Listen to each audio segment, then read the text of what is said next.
Y después la parte traumática, vamos a ver fracturas de codo y luxaciones de codo. Bien. Ahora les voy a iniciar la presentación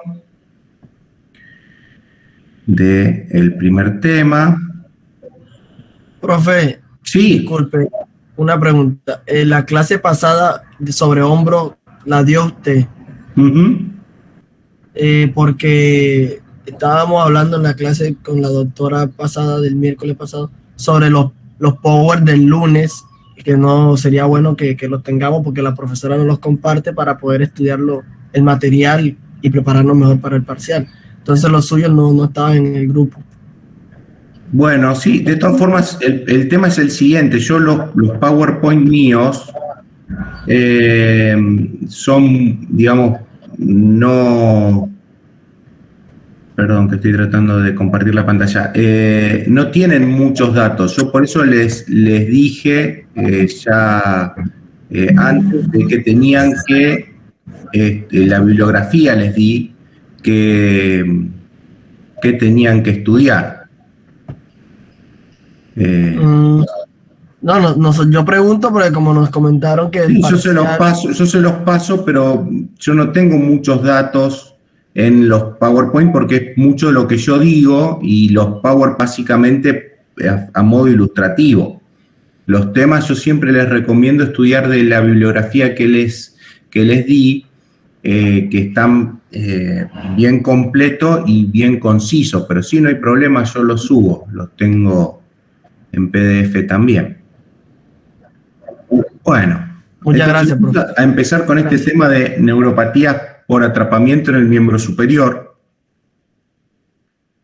¿Y qué es una neuropatía por atrapamiento? Una neuropatía por atrapamiento es una alteración de la conducción de un nervio periférico producida por una alteración vascular del nervio causada por algún tipo de compresión, ¿no? O sea, algo que lo aprieta al nervio y que le afecta su vascularización. Por ejemplo, una ciatalgia es una neuropatía por atrapamiento, o sea, una hernia de disco, lo que hace comprime la raíz del nervio ciático, por ejemplo, en su emergencia del agujero de conjunción en la vértebra, en la columna lumbar, y eso hace que se altere la vascularización del nervio y se deteriore su capacidad de conducción. Bien. Entonces, la ciatalgia, la cruralgia son las neuropatías por atrapamiento más frecuentes del miembro inferior. Nosotros, como ejemplo de neuropatías por atrapamiento, vamos a estudiar las dos más frecuentes del miembro superior, que son la neurodositis del cubital, que es la compresión del nervio cubital a nivel del codo, y el síndrome de túnel carpiano, que es la compresión del nervio mediano a nivel del carpo, del túnel del carpo.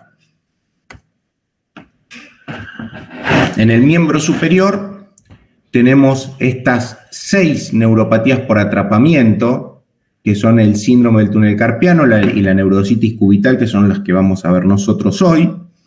El síndrome del túnel de Guyon, que es la compresión del nervio cubital a nivel de la muñeca, cuando atraviesa el túnel de Guyon, que es como una continuación del túnel del carpo, pero hacia el borde cubital de la muñeca. El síndrome del interóseo posterior, que es la compresión de una rama del nervio radial a nivel del antebrazo. El síndrome del interóseo anterior, que es una compresión de una rama del nervio mediano a nivel de la cara anterior del antebrazo. Y el síndrome del túnel radial, que es también una compresión del nervio radial, que son más infrecuentes, por eso no las vamos a ver. Vamos a ver el síndrome del túnel carpiano y la neurodositis cubital como ejemplos, porque la fisiopatología de todas las neuropatías periféricas por atrapamiento son similares. ¿Y cuál es esta fisiopatología? Bueno, los nervios en su trayecto, desde la salida del plexo braquial, van pasando por distintos espacios intermusculares, por algunos desfiladeros, por algunos accidentes óseos, y durante todo ese trayecto, hasta llegar a su división final, pueden apretarse, pueden ser comprimidos por fascia, por hipertrofias musculares, por osteofitos, que son hueso neoformado generalmente en la artrosis. Durante varios lugares de su trayecto pueden ser comprimidos. Esa compresión lo que va generando son alteraciones vasculares, sobre todo primero se afectan las venas. Recuerden que las arterias tienen paredes musculares, son más resistentes al colapso. En cambio las venas, las paredes no son musculares, entonces se colapsan fácilmente. Entonces siempre las alteraciones vasculares comienzan con un colapso venoso. Eso genera edema. ¿Por qué? Porque la sangre arterial llega, pero después no vuelve porque la vena está colapsada. La arteria todavía está bien, pero la vena está colapsada, entonces no hay un retorno venoso suficiente y entonces eso va provocando extravasación y edema. Ese edema provoca dos cosas. Provoca más hipertensión endoneural, que provoca más compresión, haciendo un círculo vicioso: edema, hipertensión endoneural, compresión, o sea, compresión, edema, hipertensión endoneural. Eso genera más compresión, más edema. Perdón. Y también genera fibrosis, porque toda la extravasación de líquido, digamos, si no se puede reabsorber, empieza a generar una fibrosis intersticial, lo que también genera más compresión, más edema, más fibrosis. Y ya cuando llega un punto que esa hipertensión endoneural y esa fibrosis intersticial es tan grande, eso provoca también ya el colapso de los vasos arteriales. Y entonces eso genera una isquemia, simplemente porque no llega el flujo sanguíneo al nervio y desde el lugar de la compresión hacia distal se genera un bloqueo de conducción con una degeneración axónica producto de esta isquemia. Bien. Entonces, este es el circuito fisiopatológico que genera los problemas en el nervio. Y los síntomas, ustedes ven en el cuadro a su derecha, donde tenemos círculos concéntricos, donde dice la histopatología, que es lo que yo les estuve explicando recién. El segundo círculo son los síntomas, y los primeros síntomas de falla del nervio son parestesias y o dolor. Las parestesias, que son los hormigueos, sentir hormiguitas en el territorio de inervación del nervio. En el caso del nervio mediano es en el pulpejo del pulgar, del índice, del dedo mayor y el borde radial del dedo anular. Esa es la zona de inervación sensitiva del nervio mediano. Entonces, cuando el paciente refiere hormigueo en esos dedos, ya es una falla, el comienzo de la falla del nervio mediano. Y algunas personas pueden tener dolor asociado, o no parestesias, pero dolor. Y el dolor es también tipo eléctrico, tipo un rayo, también en la zona de inervación del nervio. Bien. Como ya les dije, la zona de inervación sensitiva del nervio mediano es pulgar, índice mayor y borde radial del nervio anular. Y la inervación cubital es el quinto dedo y el borde cubital del cuarto dedo o dedo anular. Entonces, primer síntoma: parestesias y o dolor en el territorio de inervación. Si el nervio se sigue deteriorando, las parestesias se hacen constantes y el paciente empieza a referir debilidad muscular. O sea que se le caen los vasos de la mano, sienten cierta torpeza, les cuesta enhebrar una aguja, distintas cosas que refiere el paciente que a ustedes les muestra que están perdiendo agilidad en la mano. ¿Y eso a qué se debe? A que el nervio mediano inerva fundamentalmente a casi todos los músculos de la eminencia tenar. La eminencia tenar es ese grupo muscular gordito que vemos en la base del pulgar y que básicamente permiten que el pulgar se oponga a los otros dedos. Por eso una parálisis del nervio mediano genera una mano de simio, se llama mano de simio, porque el pulgar no se puede oponer. Entonces la diferencia entre el ser humano y los simios es que el ser humano puede oponer el pulgar, los simios no tienen oposición del pulgar. Y el nervio cubital inerva los músculos interóseos. Entonces, y la eminencia hipotenar. Entonces, pierde capacidad de abrir, o sea, de separar, de hacer la abducción y la aducción de los dedos de la mano.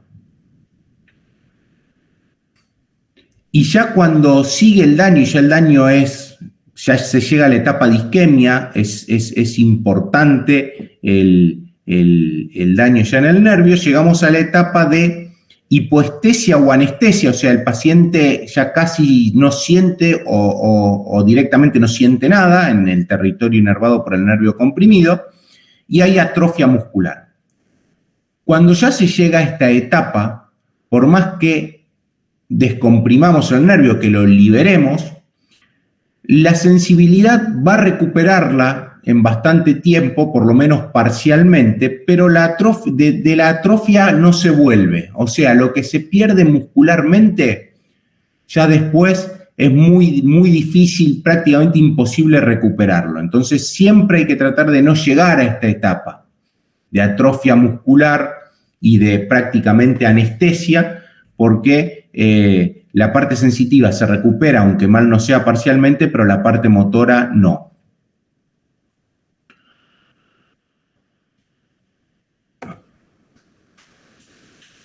Y entonces, como primer tema, vamos a ver el síndrome del túnel carpiano. Como yo les había mostrado en el dibujo de su izquierda, fíjense en la zona de inervación sensitiva del nervio mediano, pulgar, dedo índice, dedo mayor y borde radial del dedo anular. Y fíjense el dibujo anatómico de la derecha, cómo el nervio mediano pasa por dentro del túnel del carpo. Este es el nervio mediano de amarillo, pasa por dentro del túnel del carpo. El túnel del carpo está formado por los huesos del carpo, formando su piso, y por el ligamento anular anterior del carpo, formando el techo. O sea, este túnel es inextensible, ¿bien? O sea, atrás en el piso hay hueso y arriba hay un ligamento duro que no permite que si hay una inflamación, ya sea de los tendones o un tumor o un problema óseo, no permite que este espacio aumente su capacidad. Entonces, cualquier problema que genere un aumento del contenido, ya sea, insisto, inflamación de los tendones, o sea, tenosinovitis, ¿bien?, va a generar compresión del nervio. Y cualquier problema que genere disminución del tamaño del continente, ya sea un engrosamiento del ligamento anular anterior del carpo o algún osteofito producto de artrosis mediocarpiana, también va a generar aumento de la presión en el túnel, generando problemas al nervio mediano.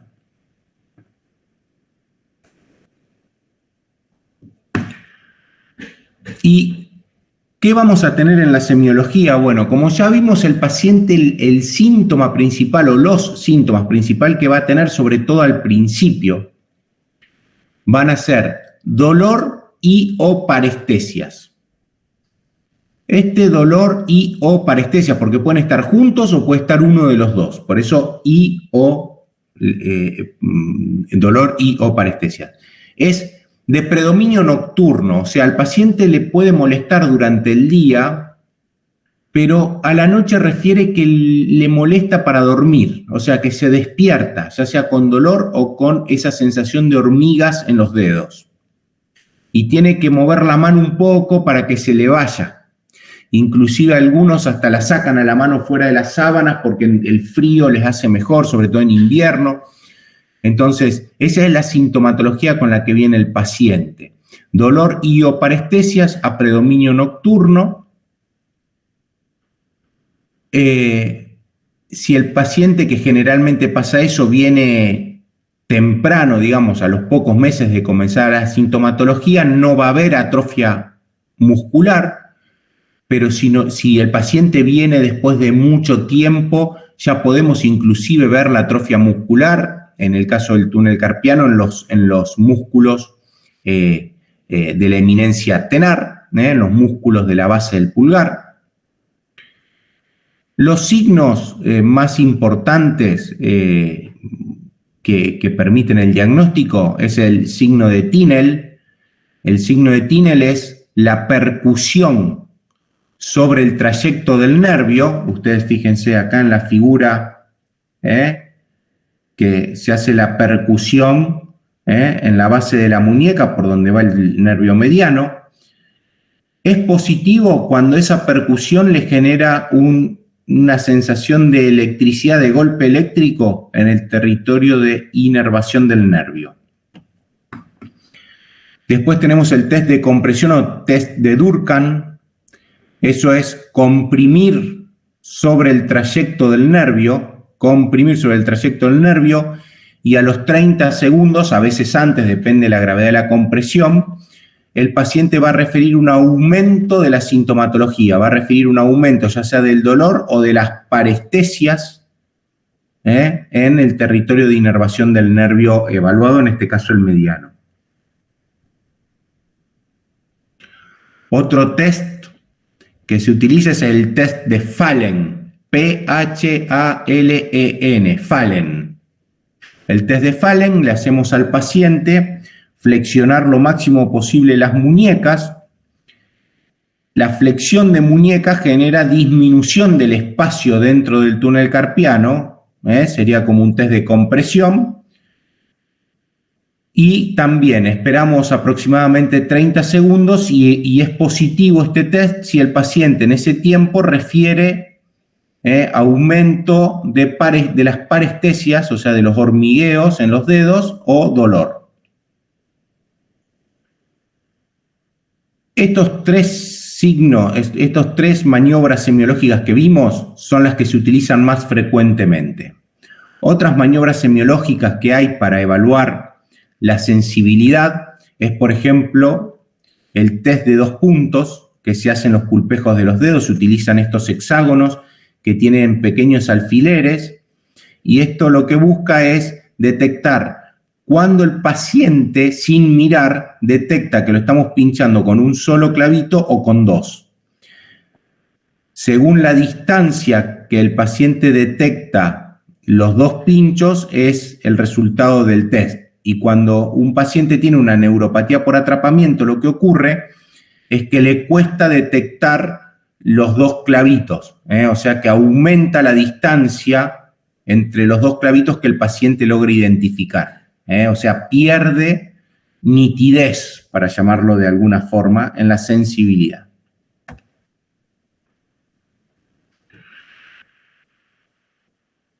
¿Qué estudios tenemos que pedir? Bueno, todos los nervios del miembro superior salen del plexo braquial. Y muchas veces una hernia de disco, como yo ya les dije, una hernia de disco, una braquialgia, una ciatalgia, son neuropatías por atrapamiento. Neuropatías por atrapamiento provocadas por una hernia discal. Entonces, uno puede tener sintomatología de túnel carpiano o similar y en realidad ser una compresión de la raíz nerviosa C6, que es una de las raíces principales que forman el nervio mediano. Entonces, uno tiene que pedir una radiografía de columna cervical, frente y perfil, acuérdense. Sobre todo, acá lo que va a dar muchos datos es el perfil, si hay algún signo de artrosis. Ustedes fíjense acá sobre la séptima vértebra, cómo hay una alteración del cuadro superior de la vértebra. Esto puede indicar que acá hay algún problema con este disco. Fíjense el osteofito que tiene en el borde anteroinferior de la sexta vértebra cervical. Bien, entonces puede brindar algún dato que a lo mejor puede tener un problema en la columna, porque hay veces que vienen pacientes con sintomatología de síndrome de túnel carpiano y puede ser un síndrome de túnel carpiano, la mayoría lo son, pero hay pacientes que pueden tener sintomatología de síndrome de túnel carpiano, pero con TINEL negativo, test de compresión dudoso en la muñeca, y el problema puede ser un problema en la columna cervical, que son los menos. O puede tener las dos cosas, puede tener una hernia de disco cervical y un síndrome de túnel carpiano. Pero entonces ustedes a eso lo tienen que saber, porque con la cirugía del túnel carpiano le van a poder solucionar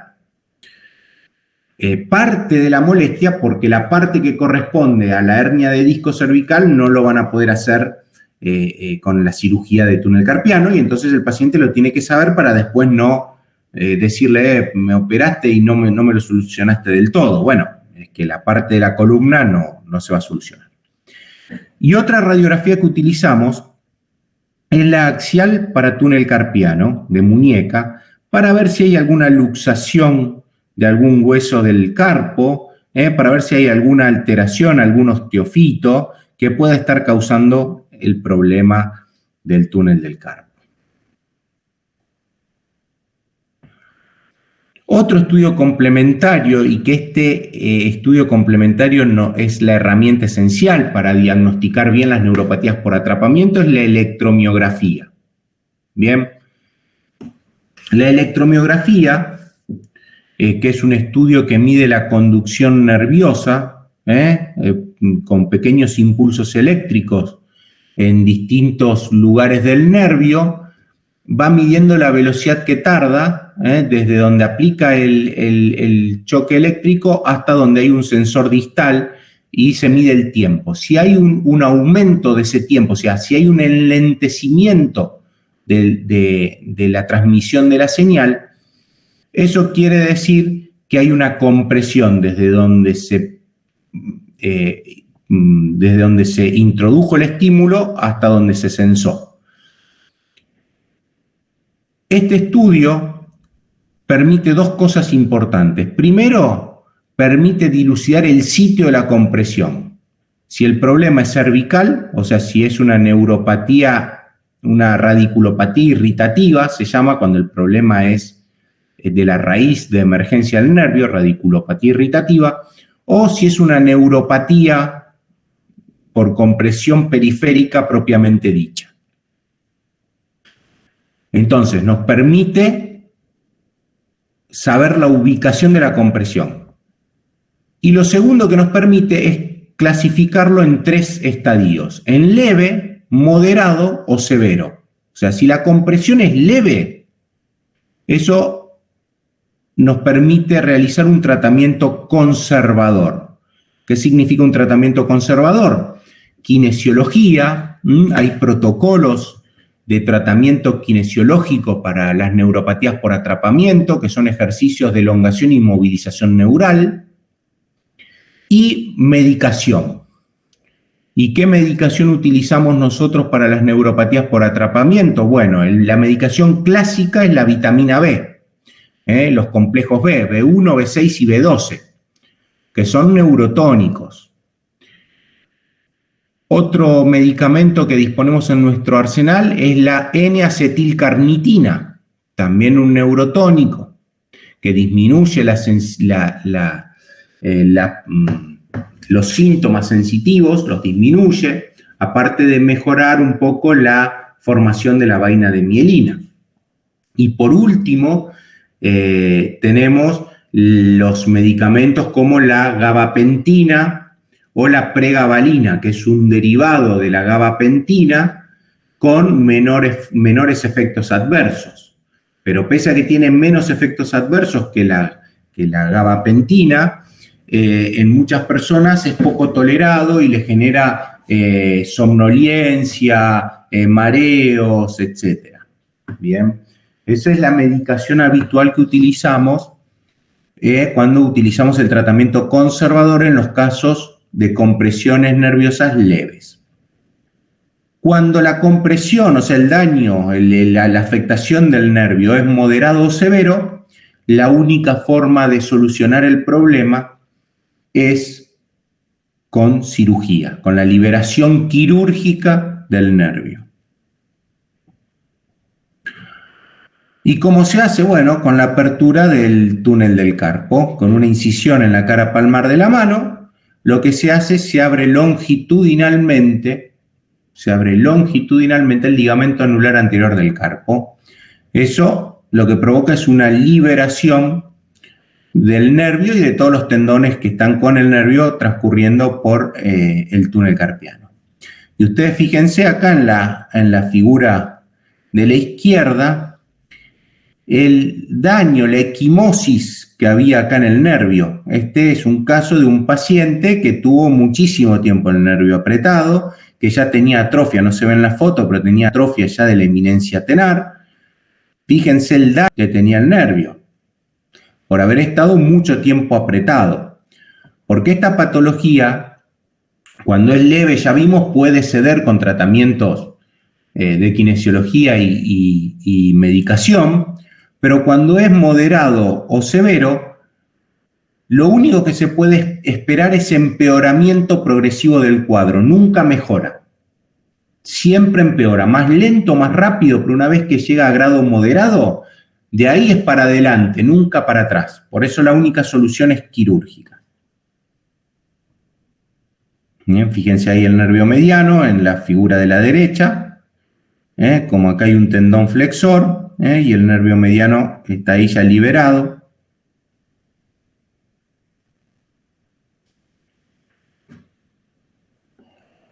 Y ahora vamos a pasar a la otra patología que íbamos a ver, que es la neurodositis cubital. Bien, y la neurodositis cubital es también una neuropatía por atrapamiento, es una compresión del nervio cubital a nivel de la cara posterior de la epitróclea. Ustedes fíjense, el que está con el número 3 es el nervio cubital. Bien, este es el tríceps, el 1 es el tríceps, acá está el olecranon, el codo. Esta es la epitróclea. Ustedes fíjense el nervio cubital cómo pasa por detrás de la epitróclea y hace un codo y después se va a la cara anterior del antebrazo. Entonces ustedes fíjense esta curva sobre un desfiladero óseo. Acá está cortado, pero este es un ligamento que se llama ligamento arcuato, que va desde acá, donde yo lo estoy marcando con la flecha, hasta donde está el número 9. Ese ligamento le hace un techo a este desfiladero. Bien, porque si no estuviera ese techo, el nervio cubital se luxaría hacia adelante. Bien, entonces, fíjense cómo el nervio cubital pasa por este túnel bien pegadito a la epitróclea con un techo que es el ligamento arcuato. Y el nervio cubital tiene varias zonas de posible compresión que genera una sintomatología de neurodositis cubital. Algunas proximales a este desfiladero y otras distales. Y vamos de proximal a distal, los lugares de posible compresión del nervio cubital son la membrana que divide las celdas anterior y posterior del brazo, que se llama tabique interóseo, el tabique intermuscular. El tabique intermuscular interno es el que puede provocar una compresión.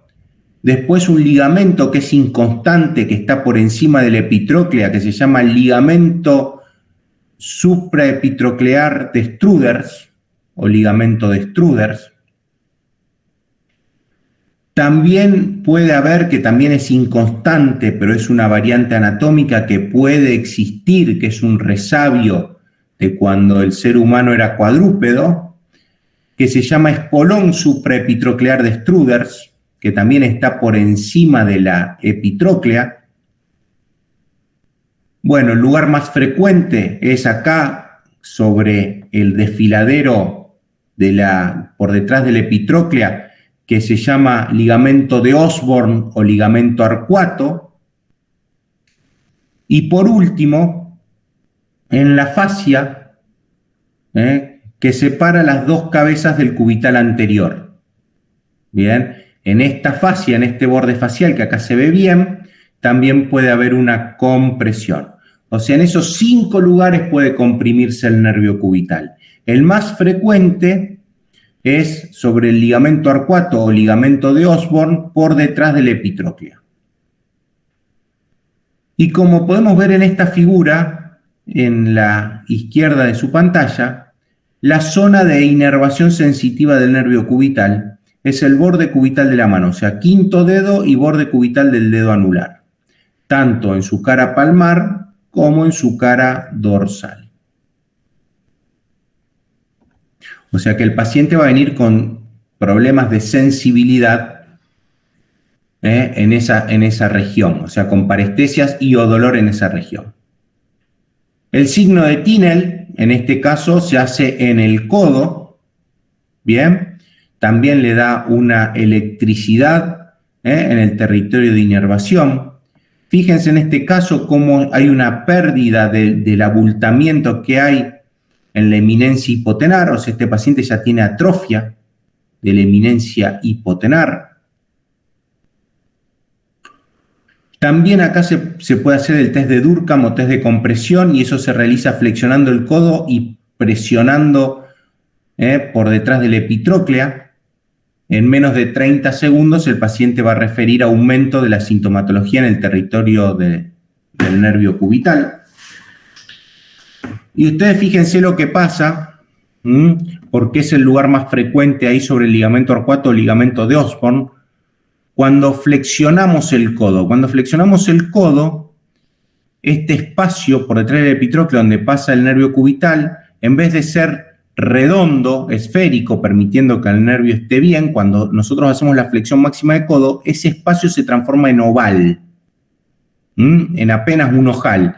Y eso puede generar una compresión del nervio si ese ligamento es muy ancho, o si hay algún osteofito, o si estamos mucho tiempo por cuestiones laborales o porque dormimos en mala posición con el codo muy flexionado. Eso genera que el nervio se comprima y genere toda la cascada que ya vimos antes de alteración vascular y deterioro del nervio. Otro signo que podemos ver en la parálisis del nervio cubital es el signo de Wartenberg. Y el signo de Wartenberg es que si nosotros hacemos al paciente poner las dos manos en la mesa, una mano va a estar normal y la otra va a tener los dedos separados, sobre todo el quinto dedo. Porque como ya les dije, el nervio cubital inerva los músculos interóseos.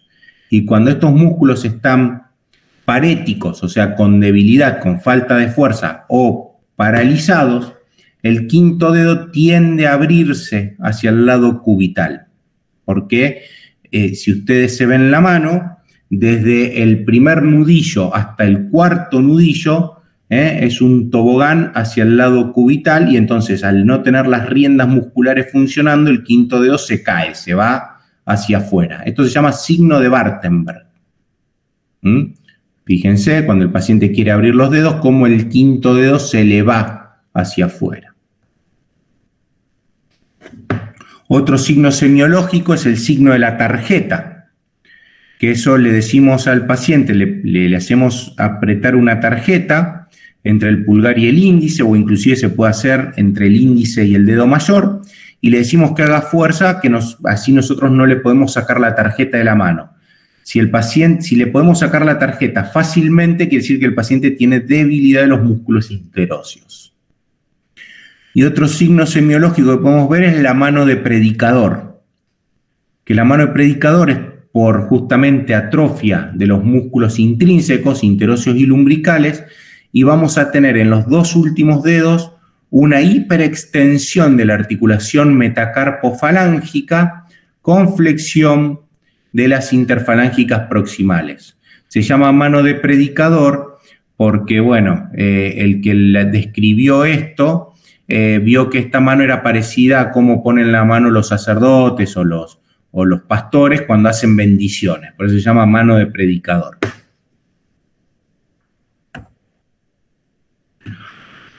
Y acá otra vez, radiografía de columna cervical para ver si hay algún daño, algún problema en la columna cervical, porque el nervio cubital también emerge del plexo braquial, fundamentalmente de raíces C7, y ver también una radiografía de codo para ver si encontramos algún osteofito, alguna fractura de epitróclea, porque una de las causas más frecuentes de neurodocitis cubital en los niños es por una fractura de epitróclea mal curada, en mala posición, que hace una compresión del nervio cubital, o una secuela de fractura supracondilia, que eso después lo vamos a ver cuando vemos la parte de trauma de codo, fractura supracondilia en consolidación viciosa, o sea, mal consolidada, que genera también una compresión del nervio cubital. Entonces, radiografía de columna cervical y radiografía de codo para ver, el nervio cubital pasaría por acá, para ver si hay algún problema en la zona por donde el nervio cubital transcurre. De vuelta, otro estudio complementario fundamental es la electromiografía, que al igual que en el síndrome de túnel carpiano, nos permite confirmar el lugar de la compresión, donde el nervio está comprimido, si está comprimido por encima del codo, si está comprimido en el codo o si está comprimido en la muñeca, en el túnel de Guyon, y el grado de daño ya neurológico que tenemos, si es leve, moderado o severo. Si es leve, igual que en el síndrome de túnel carpiano, kinesiología, ejercicios de elongación y movilización neural, y la misma medicación, vitamina B, N-acetilcarnitina o los derivados de la gabapentina, o sea, la gabapentina o sus derivados como la pregabalina. Y si es moderado o severo, descompresión quirúrgica del nervio. En este caso lo que se hace es se libera el nervio cubital del codo. Ustedes fíjense, el nervio cubital, esta es la epitróclea, nervio cubital, como se cortó el ligamento de Osborne y se cortó también la fascia que divide ahí las cabezas del cubital anterior. Fíjense el nervio liberado, y eso soluciona el problema. Bien, ¿alguna pregunta de este tema?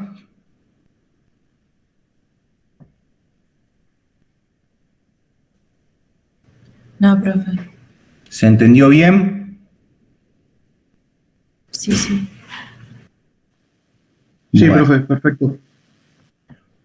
Dígame, porque yo a veces voy medio rápido porque son varios temas y el tiempo apremia. Bueno,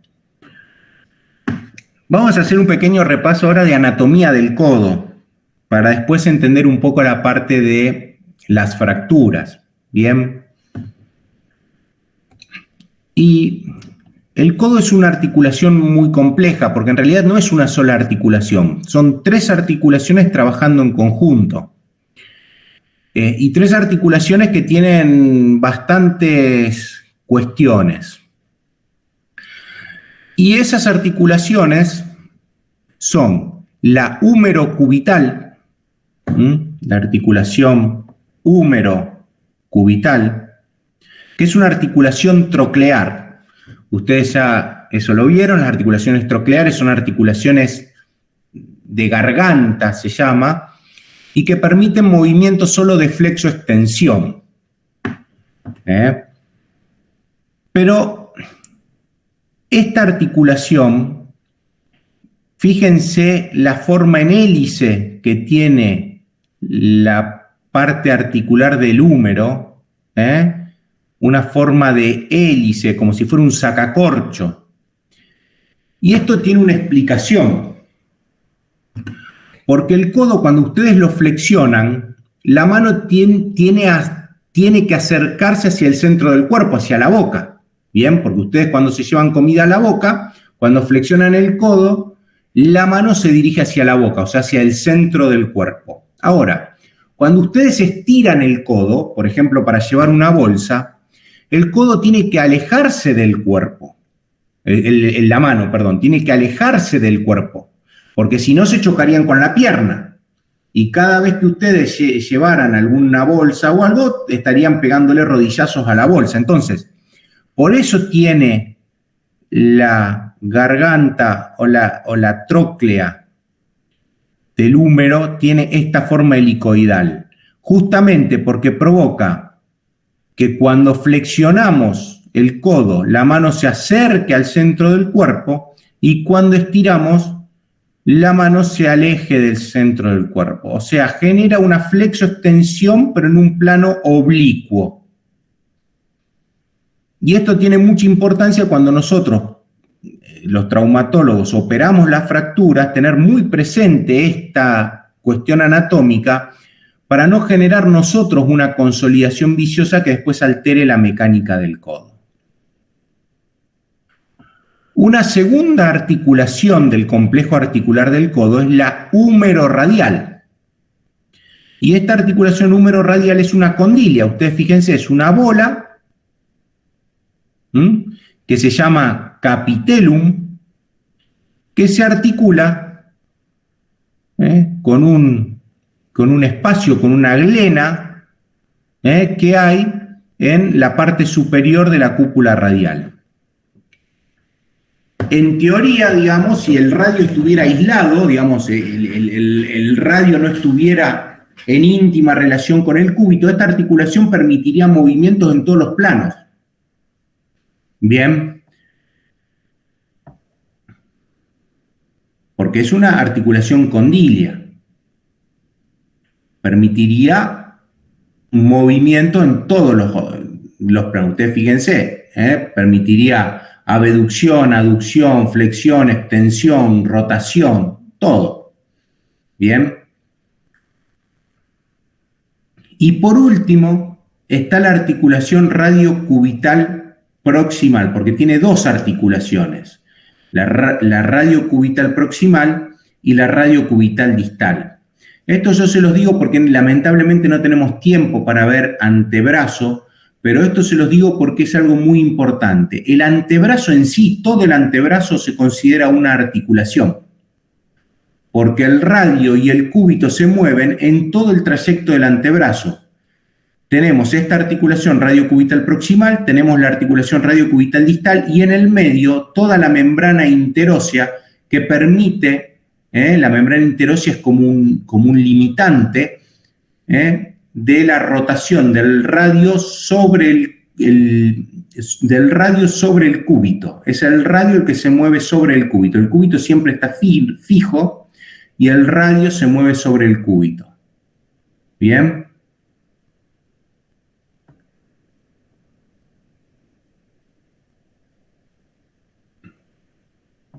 Y esta articulación es una articulación trocoide. ¿Qué quiere decir trocoide? Que es un cilindro que gira sobre su eje, sobre esa articulación.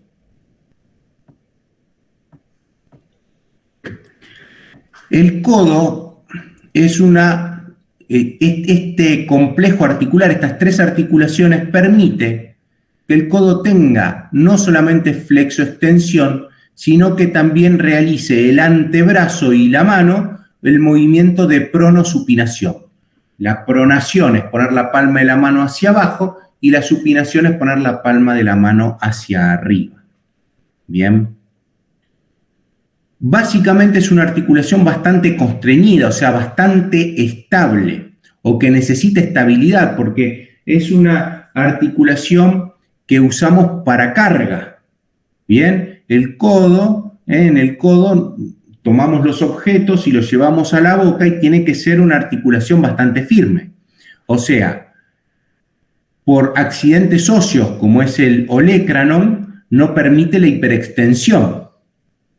Bien, la flexión también está limitada por el choque de la coronoides y de la cúpula radial sobre las fosas coronoide y fosa radial. O sea que los accidentes óseos limitan el movimiento. Y los movimientos laterales, la estabilidad lateral está dada por los ligamentos. Y ustedes fíjense la cápsula articular, a diferencia de la cápsula articular del hombro que vimos que era grande, esta cápsula articular pasa bien cerquita del cartílago articular, porque es una articulación más constreñida, no permite tanta movilidad, es más estable que la del hombro. Y bueno, la estabilidad del codo no solamente la da la cápsula articular, sino todo un complejo de fuertes ligamentos. El ligamento anterior oblicuo es un ligamento importante, pero no tan importante porque el ligamento anterior no tiene tanta función, ya que la extensión la limita el accidente óseo del olecranon por detrás.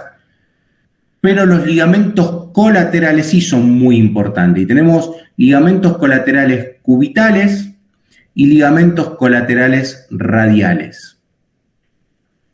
De los colaterales radiales hay uno que es muy importante, que es el ligamento colateral, digamos, interno cubital, o sea que va hasta el cúbito, se termina insertando en el cúbito, el asa anterior del ligamento colateral radial. Fíjense, refuerza el ligamento anular y se inserta en el cúbito. Esto es muy importante porque este ligamento le da la estabilidad. No solamente participa en la estabilidad externa del codo, sino que también refuerza al ligamento anular que da la estabilidad de la cúpula radial contra el cúbito. Entonces, el ligamento colateral radial, el asa anterior es muy importante, y el ligamento colateral cubital da la estabilidad interna y tiene haces que se insertan en la base de la coronoides. Y esto tiene importancia porque cuando se fractura la apófisis coronoides, muchas veces está también separado o lesionado el ligamento colateral cubital, o sea que hay inestabilidad de codo.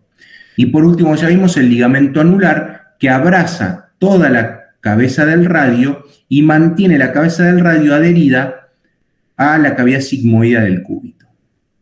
Y después tenemos, obviamente, los músculos periarticulares que también colaboran en la estabilidad, que son los músculos epicondilios, los músculos epitrocleares, el bíceps y el tríceps.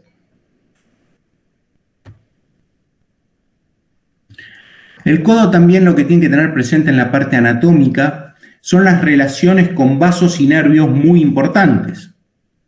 Y entonces, ustedes fíjense que la arteria humeral se divide en radial y cubital después de atravesar la articulación del codo.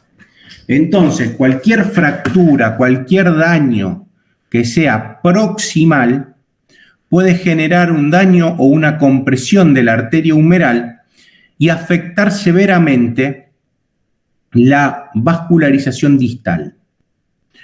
Después tenemos hacia el lado radial al nervio radial, que el nervio radial en el húmero hace toda una espiral por detrás del húmero, entre los haces del tríceps, y después en la unión del tercio medio con el tercio distal del húmero pasa de posterior a anterior,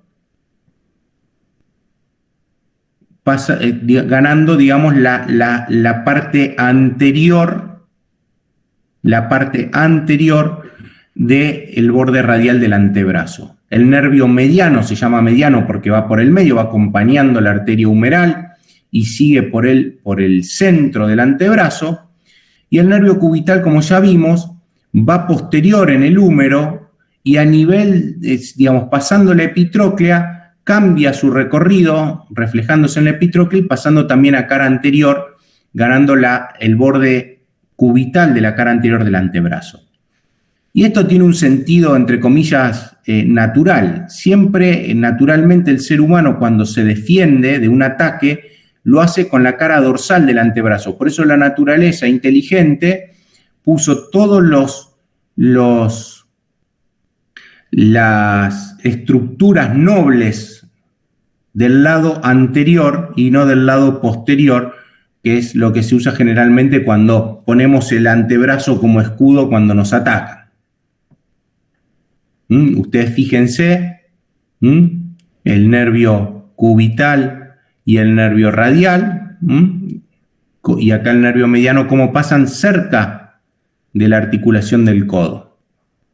Bien, entonces cualquier fractura, cualquier luxación, cualquier lesión en el codo, fíjense las relaciones que tienen con estas partes nobles. Es de suma importancia hacer una buena evaluación vasculo-nerviosa. Fíjense lo que yo les decía, el nervio radial, cómo atraviesa toda la cara posterior del húmero y después gana la cara anterior del antebrazo. El nervio mediano y el nervio cubital lo mismo.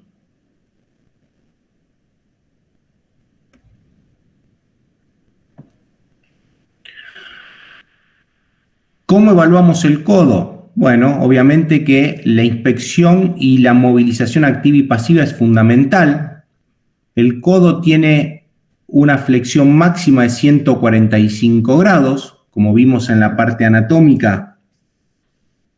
Gran parte de esa limitación se debe a los accidentes óseos. En el caso de la flexión máxima de 145 grados está bloqueada no solamente por la apófisis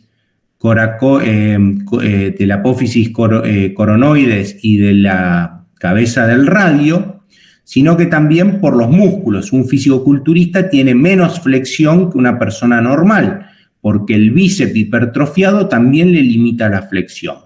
Pero en una persona normal la flexión máxima son 145 grados, contando como grado 0 la extensión máxima del codo. Hay personas que son laxas y que pueden tener unos 5 grados más de extensión, o sea, un exceso de extensión de 5 grados. Está hasta que choca, digamos, el olecranon contra la fosa olecraniana. Y esos son personas que tienen más laxitud cápsulo-ligamentaria. Pero normalmente es 0 la extensión del codo. Muchas veces en las lesiones de codo, lamentablemente se pierde un poco de movilidad, porque el codo, como es una articulación, como ya vimos, tan compleja, la curación, la función no siempre se recupera al 100%. Pero para que ustedes lo tengan como dato nomás, la movilidad funcional del codo se considera es de 100 grados. O sea, con 100 grados de flexo-extensión es suficiente para hacer las actividades de la vida diaria. Eso está estudiado por Morrey, fue el que estudió cuál era la movilidad funcional del codo. Y él llegó a la conclusión de que con 100 grados de flexo-extensión era suficiente. O sea que si de los 145 tenemos una pérdida de extensión de 25 grados y una pérdida de flexión de 20 grados, tenemos 100 grados de flexo-extensión, es suficiente funcionalmente. Y también es importante la pronosupinación. Bien, porque como ya vimos, la pronosupinación se hace tanto a nivel del codo como a nivel de la muñeca y durante todo el antebrazo.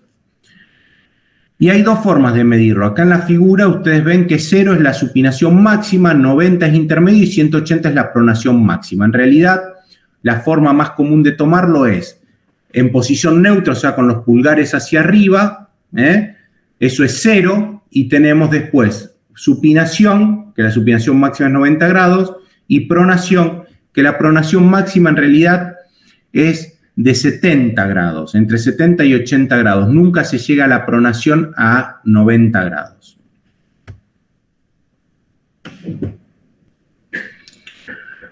Y una cosa muy importante también a evaluar en el codo es que el ángulo de carga, que es el valgo normal del codo, esté respetado. ¿Y por qué se llama ángulo de carga? Porque si ustedes se fijan en la figura de la izquierda, cuando cargamos un balde, una bolsa, la mano se aleja del cuerpo justamente para que podamos cargar objetos. Por eso se llama ángulo de carga. Y el ángulo de carga normal es de alrededor de 5 grados en el hombre y 10 grados en la mujer. Ustedes fíjense, este es un chico que tiene el de la izquierda es un chico que tuvo una secuela de una fractura supracondilia de codo. Cómo tiene un codo varo, se llama, o sea, cómo perdió el ángulo de carga, y es más, lo invirtió. En lugar de tener un ángulo de carga hacia afuera, tiene un ángulo de carga, entre comillas, hacia adentro. Esto es muy incapacitante porque hace que el brazo se choque contra la pierna. Y hay algunos casos también, por fracturas también, que puede haber un exceso del ángulo de carga, un exceso de valgo. O sea, fíjense. Este es un ángulo de carga normal y este ángulo de carga está exagerado. Un valgo exagerado, si bien es mejor tolerado, porque la mano se aleja más del cuerpo, entonces no hay problema, digamos, de la incapacidad cuando se realizan actividades, pero lo que genera esto es que el nervio cubital esté muy tirante, que esté con mucha tensión, y eso genera entonces una neurodositis cubital producto de la secuela del valgo excesivo. Bien. También tenemos que examinar el codo, si hay tumefacciones, hematomas, equimosis. Una patología muy frecuente que encontramos en la cara posterior del codo, que vemos esta inflamación ahí sobre el olecranon, es una bursitis, la bursitis del olecranon. Como yo ya les dije, en todos los lugares donde hay alguna saliencia ósea y hay piel o alguna estructura, como en el caso que lo habíamos visto, el tendón del supraespinoso, un tendón cerca de un hueso, la naturaleza genera un amortiguador que es una bolsa serosa, una bursa. Y acá, como la piel está muy cerquita de una saliencia ósea como el olecranon, tenemos una bursa, un amortiguador que separa la piel de esa estructura ósea. Y esta bursa olecraniana se puede inflamar básicamente por dos motivos: de causa traumática, un golpe provoca una inflamación, o haber estado mucho tiempo con el codo apoyado sobre una mesa y puede inflamarse la bursa, o de causa infecciosa. Cuando es de causa infecciosa lo vamos a encontrar rojo, caliente, doloroso, o sea, vamos a tener la tétrada de Celso, que es tumor, rubor, calor y dolor. La tétrada de Celso, eso grábenselo porque es patognomónico de una infección. Tumor, rubor, dolor y calor, se llama tétrada de Celso, porque son 4 componentes. Entonces vamos a tener eso. Y en las que son inflamatorias vamos a tener tumefacción, dolor, y puede ser un poco de enrojecimiento, pero no vamos a tener calor. El tratamiento de la bursitis es antiinflamatorio, venda elástica, y si es muy persistente y al paciente le molesta mucho, se puede sacar quirúrgicamente. En el caso de las bursitis infecciosas hay que drenar la infección, o sea, hay que hacer un corte, drenar el pus que se formó ahí, dejar un drenaje y tratamiento antibiótico, lógicamente. Bueno, después las equimosis o los hematomas, esto nos está indicando o fractura o daño ligamentario. Entonces, nunca dejar pasar por alto, esto no es un moretón de un golpe, esto es una equimosis, saber diferenciar un hematoma de una equimosis de un moretón. El moretón, muchos de ustedes lo conocen, es una equimosis pequeña en realidad, pero es limitado, chico, y generalmente se da en el punto de impacto. Si uno le pegan un palazo, se le hace un moretón en el lugar donde hubo el golpe, y eso es por ruptura de las venas del tejido celular subcutáneo. Bien, así se forma el moretón.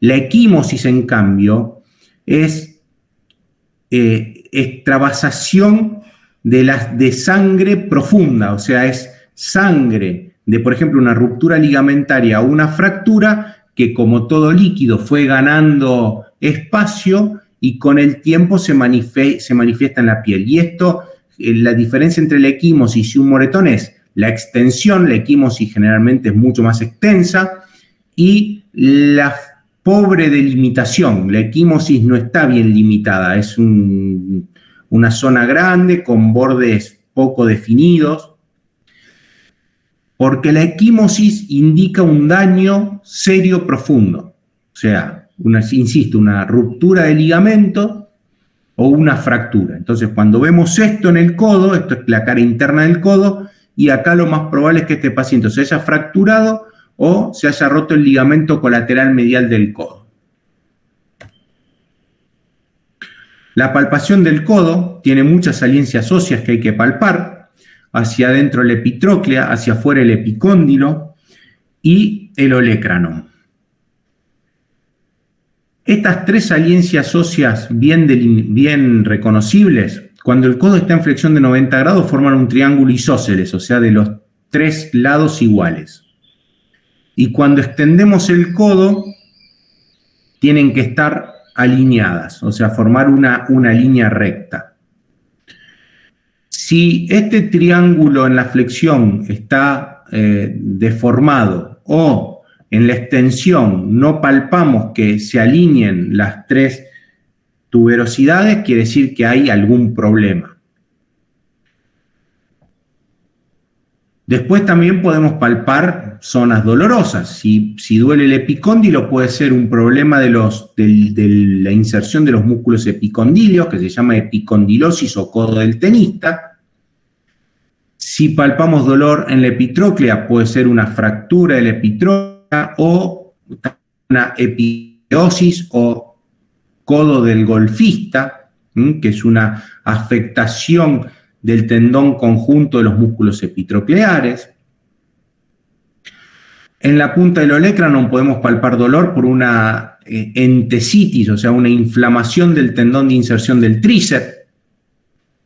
Bien, o sea que conocer un poco la anatomía nos permite también poder palpar las zonas dolorosas.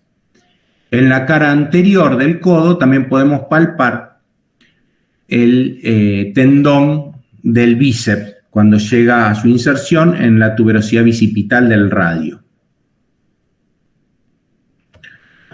Tenemos que evaluar también la estabilidad medial y lateral.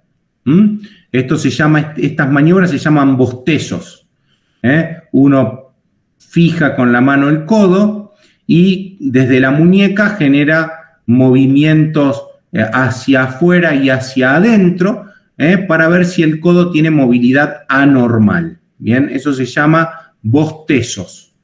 Si se abre la articulación, eso es bostezo positivo e indica algún problema en el ligamento colateral, radial o cubital.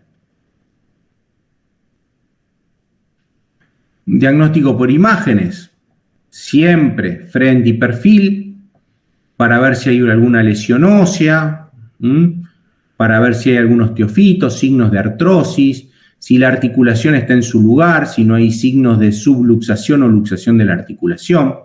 Siempre pedir el par radiológico, recuerden, frente y perfil. En las fracturas, como el codo en realidad no es una articulación, son tres articulaciones, la tomografía computada a veces nos permite ver fracturas pequeñas que a lo mejor en una radiografía no se alcanza a ver con claridad. Nos permite evaluar bien toda la articulación, y ahora actualmente las tomografías con reconstrucción en 3 dimensiones nos permiten hacer una evaluación muy acertada de todo el daño. Ustedes fíjense en este caso, tiene una fractura de la cúpula radial, una fractura del pico del olecranon y una fractura de la coronoides, que como ya habíamos visto, los ligamentos laterales cubitales del codo se insertan justo en esta zona, y entonces esta es una fractura multifragmentaria compleja de codo con una gran inestabilidad. Esto se conoce como tríada terrible de codo. Esta patología se conoce como tríada terrible de codo: fractura de cúpula radial, fractura de coronoides con luxación del codo. Se conoce como tríada terrible. Y la resonancia magnética, que es el estudio de elección para ver, para poder dilucidar bien, para poder mensurar bien daños ligamentarios. Para hueso, radiografía y tomografía; para músculos, tendones y ligamentos, resonancia magnética.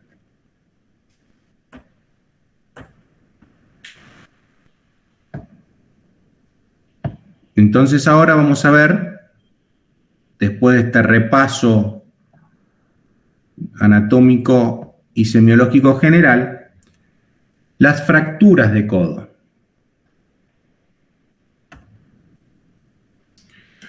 Dentro de las fracturas de codo nos vamos a referir a las fracturas de extremo distal de húmero, a las fracturas de cúpula radial y a las fracturas de olecranon, que son las tres fracturas, y esto es un poco en orden de frecuencia, que se producen en el complejo articular del codo. Y las fracturas de extremo distal de húmero son el 0,5% de las fracturas del adulto. Se da sobre todo en pacientes más añosos, con osteopenia por caídas de propia altura. De todas formas, como ya les dije en la clase de generalidades de fractura, actualmente con el aumento de los accidentes de tránsito, accidentes de alta energía, caídas de moto, accidentes moto-auto, etcétera, estamos viendo fracturas cada vez más complejas y en pacientes más jóvenes. El 80% de estas fracturas son fracturas intraarticulares, por eso su importancia. O sea que quiere decir que el 80% de estas fracturas son quirúrgicas, porque las fracturas intraarticulares, salvo los raros casos que no tengan ningún desplazamiento, a las articulaciones hay que dejarlas perfectas, tienen que estar perfectamente reducidas y alineadas, porque si no deterioran la articulación con el tiempo, deterioran el cartílago. Entonces, estas fracturas, al ser intraarticulares, son quirúrgicas. Y lo que vamos a encontrar es dolor, lógicamente, tumefacción en el codo, impotencia funcional, el paciente no puede mover el codo, y un hematoma, una equimosis, hematoma, en todo el brazo, inclusive porque la sangre va cayendo hacia las partes declives. Bien. Es muy importante, como ya vimos en anatomía, hacer una buena evaluación vasculonerviosa distal, tomar los pulsos radial y cubital y la sensibilidad, porque una fractura, sobre todo las de alta energía, pueden provocar algún daño, ya sea en los nervios, que pasan muy cerca de la articulación del codo, o en la última parte del trayecto de la arteria humeral. Diagnóstico por imágenes, radiografías de frente y perfil, fundamental, y la tomografía. Como son fracturas intraarticulares, la evaluación tomográfica es esencial, porque nos permite planificar bien la cirugía, nos permite observar bien la cantidad de fragmentos que nos vamos a encontrar, y nos permite también hacernos una idea de cómo vamos a armar esta fractura. La clasificación, bueno, actualmente la más utilizada es la clasificación de AO. Si bien hubo siempre muchas clasificaciones, pero al final la de la AO en la actualidad es muy práctica, muy sencilla y muy fácil de visualizar, y como ya vimos en la clase inaugural, siempre va de menos complejidad a mayor complejidad, tanto de arriba hacia abajo como de izquierda a derecha. Entonces, las tipo A son extraarticulares, o sea, son fracturas que no afectan la articulación, por lo tanto, no son tan complejas. Bien, Y entonces, bueno, tenemos una fractura a un solo fragmento metafisaria, generalmente acá de los macizos, en este caso está mostrando el epitróclea, una fractura metáfiso-diafisaria inestable por su trazo oblicuo y una fractura de varios fragmentos, pero todo extraarticular. Las tipo B son articulares parciales. ¿Por qué articulares parciales? Porque solamente hay un fragmento articular desprendido, todo el resto de la articulación se encuentra en su lugar, con lo cual eso facilita la cirugía porque la parte que está sana nos sirve de molde, de modelo, como para poder reducir bien la fractura. O sea, estas fracturas son quirúrgicas, porque son intraarticulares, pero son muchísimo más sencillos de reducir, porque tenemos ya parte de la articulación que está perfectamente en su lugar. Y las tipo C son las articulares complejas, donde hay varios tipos, digamos, varios tipos de fracturas, con varios fragmentos, etc.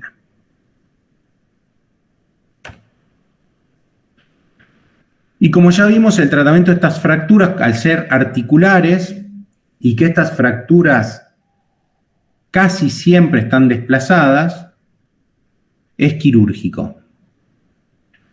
Bien, nosotros para poder visualizar bien, la vía de abordaje es posterior, es por la cara posterior del codo, y se hace una osteotomía del olecranon para poder ver bien toda la paleta humeral y la articulación. Lo que hay que tener siempre mucho cuidado es el nervio cubital, que eso apenas hacemos la incisión, lo primero que buscamos, fíjense acá, el nervio cubital, como está con una goma, separado, porque si no, a veces lo que ocurre, si no hacemos este paso esencial de primero buscar el nervio cubital y separarlo con una goma, que cuando nosotros estamos poniendo las placas, los tornillos, no lo vemos y podemos agujerear, lastimar el nervio. Entonces, siempre el nervio tiene que estar separado, visualizado. Entonces, fíjense acá cómo hicimos la osteotomía del olecranon, como acá se ve el dibujito, la osteotomía del olecranon, el nervio cubital, la fractura, esto nos permite ver perfectamente toda la fractura, fíjense el cartílago articular, y cómo reducimos la fractura, le ponemos las placas con tornillos, nos aseguramos de que esté todo bien alineado, de que se mueva bien el codo, y así es como queda radiológicamente la fractura solucionada. Otra fractura que vimos que hay en el codo es la fractura de cúpula radial. Y esto también generalmente se da por caídas de propia altura, con el codo en leve flexión, cuando uno apoya las manos hacia adelante, y eso hace que la cúpula del radio se impacte contra el capitellum y se fracture. Y acá la clasificación que se utiliza es la de Mason, clasificación de Mason, que las divide en 4 tipos. La tipo 1 son fracturas sin desplazamiento, o sea que estas fracturas el tratamiento es ortopédico, con yeso, se le hace un yesito, total la fractura está sin desplazamiento, está perfecta. La tipo 2 es una fractura simple con desplazamiento. En este caso, dependiendo de la edad del paciente, del grado de desplazamiento, en algunos casos podemos optar por el tratamiento ortopédico, pero normalmente en un paciente joven con una Mason tipo 2 ya se utiliza el tratamiento quirúrgico, se utilizan tornillos, si solamente es de la cúpula, y si es del cuello, placas con tornillos. Las tipo 3 son fracturas muy complejas, multifragmentarias, que hace muy difícil armar la cúpula radial correctamente. Y recuerden ustedes una cosa, que esta, como es una fractura articular, tenemos que dejar la articulación perfecta, porque si no, con el tiempo se va a generar una artrosis por daño de cartílago producto del rayador que hace, el efecto rayador que hace un escalón de la articulación. Entonces, en este tipo de fracturas es muy difícil conseguir una la forma exacta de la cúpula radial, y entonces en los pacientes mayores de 50 años se opta por una prótesis, por colocar una prótesis. A veces en los pacientes menores podemos tratar de intentar armar bien la articulación para conservar su articulación, pero si no lo logramos, el tratamiento es una prótesis. Si lo logramos, podemos utilizar placas y tornillos, pero ya les digo, esto es muy difícil de conseguir. Entonces, básicamente, ¿cómo vamos hasta ahora? En las tipo 1, tratamiento ortopédico, las tipo 2, quirúrgico, osteosíntesis, o sea, tornillos o placas y tornillos. En las tipo 3, fracturas muy complejas, prótesis de cúpula radial. Y las tipo 4 son las luxofracturas, donde en las luxofracturas, al reducir la luxación, podemos tener cualquiera de los 3 tipos anteriores de fracturas y el tratamiento va a ser según el tipo de fractura que tenga el radio. En este caso, en el dibujito, fíjense que es una luxofractura, que pues se redujo la luxación, el desplazamiento era mínimo, se puede considerar una tipo 2 con desplazamiento mínimo que se puede tratar ortopédicamente. Pero básicamente los 3 primeros tipos nos van a indicar el tratamiento que podemos hacer y el tipo 4 en realidad son las luxofracturas. Clasificación de Mason es la que se utiliza para la cúpula radial. Y fíjense, bueno, en este caso era una fractura tipo 2, se redujo y se pasó un tornillo y con eso se solucionó el problema. Y esta es una prótesis de cúpula radial en un paciente que tenía una fractura tipo 3 de Mason que no se pudo reconstruir y se le colocó una prótesis.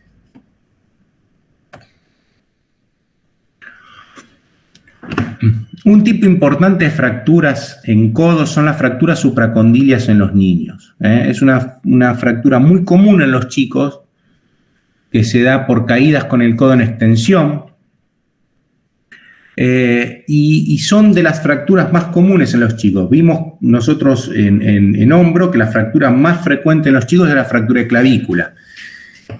Después viene la de radio. La fractura de radio en los chicos también es la segunda más frecuente. Y después otra fractura muy frecuente es la fractura supracondilia de codo. Y la fractura supracondilia en los niños se da básicamente en la zona metáfiso-epifisaria donde está el cartílago de crecimiento. Por eso es mucho más frecuente una fractura supracondilia en los niños que en los adultos, donde en los adultos las fracturas más frecuentes, el 80%, como ya vimos, son articulares. En los chicos no tienen fracturas intraarticulares, pero tienen este tipo de fracturas. Y el tema con estas fracturas es el desplazamiento que pueden generar, que pueden lastimar la arteria humeral, ya en su trayecto final, y los nervios, sobre todo el mediano, justamente por el desplazamiento. La clasificación que utilizamos para las fracturas supracondilias en niños es la clasificación de Gartland, que las clasifica en Gartland 1 es no desplazada, la Gartland 2 tiene un desplazamiento sobre todo de la cortical anterior, pero la cortical posterior está en contacto. O sea que el desplazamiento es leve. Y la Gartland 3 es completamente desplazada. Las fracturas supracondilias no desplazadas podemos utilizar el tratamiento ortopédico. Primero férula, porque pueden tener mucho edema y si le hacemos un yeso le podemos generar un síndrome compartimental. Bien, y después yeso.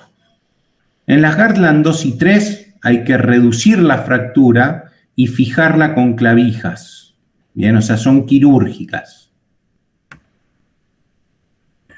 Como ya les dije, hay que prestar mucha atención al estado vasculonervioso distal por el desplazamiento, porque el extremo distal del húmero se desplaza hacia atrás, traccionado por el tríceps. Y entonces el húmero proximal no es que se desplaza hacia adelante, sino que queda en su lugar, pero como el tríceps tracciona todo el antebrazo y el codo hacia atrás, genera que la arteria humeral pueda ser lacerada por el borde filoso de la fractura, o comprimida. Y eso es muy importante porque puede haber una laceración completa de la arteria humeral, puede ser solo una compresión o puede generar un aneurisma producto de un daño parcial de las paredes de la arteria. Entonces hay que tener muy presente eso. Fíjense este caso, una Garland 4, bien desplazada. Fíjense, la articulación está muy bien, pero el desplazamiento, y una reducción con una fijación. Este paciente aparte tenía la complejidad de una fractura de la epitróclea también. O sea, este chico la había hecho completita. Si mal no recuerdo, este chico se había caído de arriba de un tobogán. O sea, se había subido la escalerita y de arriba del tobogán, sin tirarse por el tobogán, se cayó desde arriba. Y bueno, vino así y esto es lo que se hace, una reducción y una fijación con clavijas. Las fracturas supracondilias en niños, sobre todo las graves como las que vimos antes, pueden dejar secuelas. Pueden dejar secuelas. ¿Por qué? Porque son fracturas que, como ya les dije, pasan o afectan de alguna forma el cartílago de crecimiento. Y a veces, ¿cómo nos damos cuenta que un chico tiene una fractura supracondilia? Sacando este ángulo, que se llama ángulo de Baumann, porque a veces las fracturas no están desplazadas y puede que no nos demos cuenta. Y entonces, este ángulo, que es el ángulo de Baumann, mide 70 grados. Si este ángulo está alterado, si este ángulo se encuentra alterado, eso nos puede, y el chico tuvo un golpe, una caída, eso nos tiene que hacer sospechar de que algo pasa, por más que no lo veamos claramente en la radiografía. Y como secuelas de una fractura supracondilia, porque es muy importante diagnosticarla, no solamente para hacer la reducción y la fijación, sino para prevenir a los padres que pese a que hagamos una reducción perfecta y una fijación muy buena de la fractura, como son muchas veces fracturas graves, pueden afectar el cartílago de crecimiento, la vascularización del cartílago de crecimiento y generar secuelas a largo plazo. ¿Y qué secuelas pueden tener los chicos? Bueno, justamente deformidades en el codo por afectación del cartílago de crecimiento. En este caso, este chico tuvo un cierre precoz de la parte interna del cartílago de crecimiento y entonces el húmero siguió creciendo su parte externa, pero la parte interna no, y entonces eso generó un codo valgo, ¿bien? Con sus limitaciones y sus problemas, ¿no? Y entonces a eso hay que solucionarlo con osteotomías. ¿Alguna duda hasta ahora?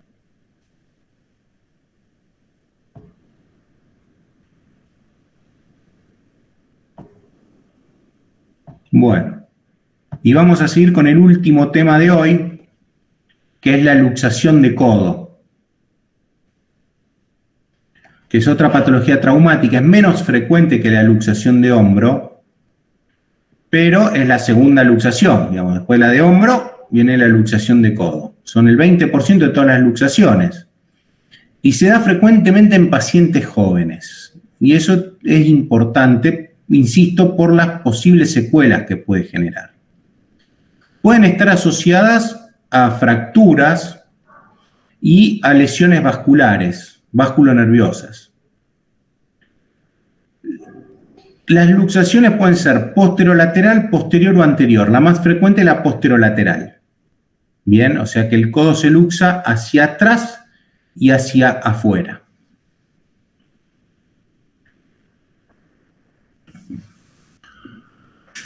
¿Cómo va a venir un paciente a la guardia con una luxación de codo? Bueno, obviamente con dolor, con tumefacción en el codo. Puede haber edema o hematoma dependiendo del tiempo que lleve, porque si viene enseguida, a eso todavía no lo vamos a detectar, pero si llega a la guardia unas horas después, sí, ya vamos a detectar un edema importante. Vamos a encontrar el signo del hachazo. ¿Qué es el signo del hachazo? Es este pozo que se forma atrás. Como ya vimos, las luxaciones más frecuentes son las posteroexternas, entonces el olecranon se va hacia atrás generando un valle notorio, que normalmente no se ve. Bien, eso es el signo del hachazo. Y es muy importante explorar el estado neurovascular del paciente. Ya sea por el edema o por la luxación, se pueden afectar los vasos y los nervios. Fíjense acá esta luxación. Hay que tener cuidado que a veces no se ve o cuesta ver las fracturas asociadas. Fíjense acá el pico de la coronoides desprendido y acá esta medialuna que vemos acá es un pedazo de la cúpula radial.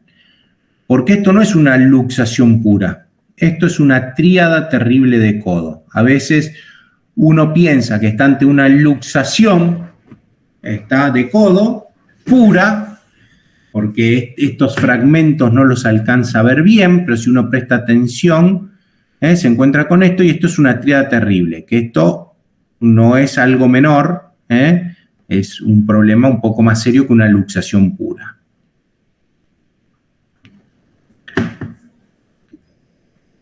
Entonces, si tenemos una luxación pura,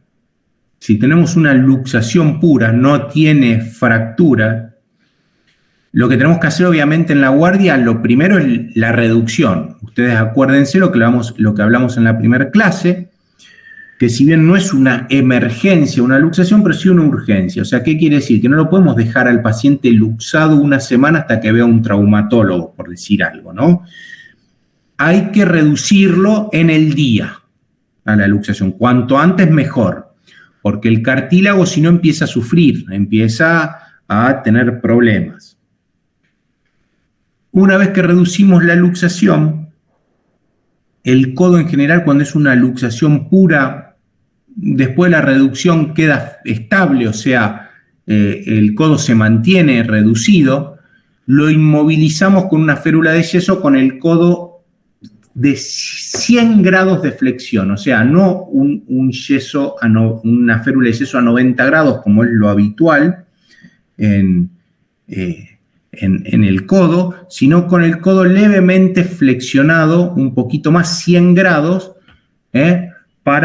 porque esa es una posición más estable, para sostener la estabilidad. Y pese a que sea una luxación pura, después podemos pedir una resonancia para mensurar el grado de lesión de los ligamentos. Ustedes fíjense acá el ligamento colateral cubital, colateral interno, cómo está desprendido de la base de la coronoides del cúbito. ¿Ven cómo está desprendido? La flecha muestra el desprendimiento del ligamento, que eso puede generar una inestabilidad residual. Y bueno, y les dije que si ustedes se encuentran con una luxación pura, ¿qué hay que hacer? La reducción de la luxación. ¿Y cómo se reduce una luxación de codo? Es más sencillo que reducir una luxación de hombro, afortunadamente. Tienen dos formas. Una con una sábana, le ponen la sábana encima del codo y traccionan hacia un lado y un ayudante tracciona la mano hacia el otro. Con eso se reduce fácilmente.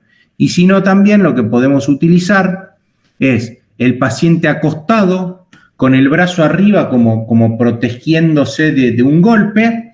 Simplemente ponemos el dedo ahí sobre el valle del signo del hachazo y empujamos el olecranon hacia adelante.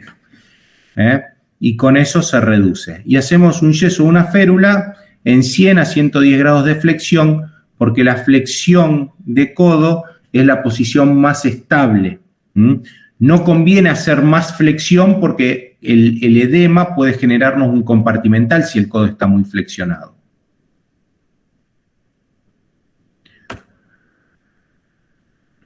Y bueno, ese es el tratamiento de la luxación de codo. ¿Alguna pregunta?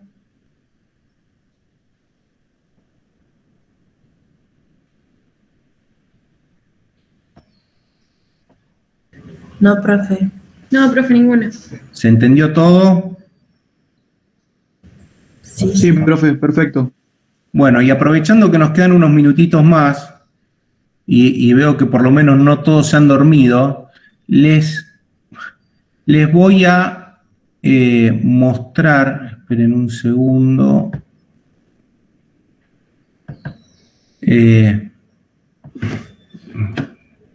Esto se me desactivó.